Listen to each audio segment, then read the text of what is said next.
Hello guys, સ્વાગત છે તમારા નવા વિડીયોમાં અને એક નવા ટોપિક સાથે. આજે આપણે વાત કરવાની છે તમે બેટરી પર્સન્ટેજ અને રિયલ ટાઈમ સ્પીડને કઈ રીતે ઓન કરી શકો છો.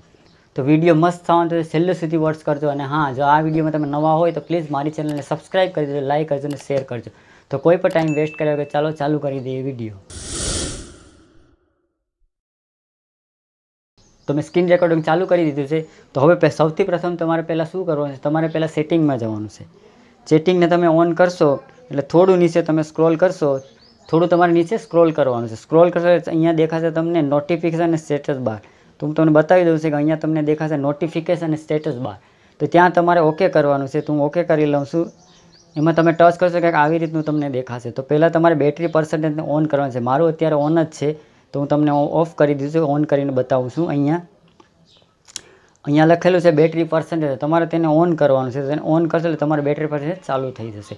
અને નીચે જ છે રિયલ ટાઈમ સ્પીડ, તો એની નીચે જ છે અહીંયા રિયલ ટાઈમ નેટવર્ક સ્પીડ. તમે ઇન્ટરનેટ વાપરતા હોય તો ઉપર એક સ્પીડ દેખાતી હશે, તો એ તમારે અત્યારે ન દેખાતી હોય તો તમારે એને ઓન કરવાની છે. એટલે ઓન કરશો એટલે તમારે સ્પીડ દેખાશે. તો અહીંયા હું ઓન કરું છું.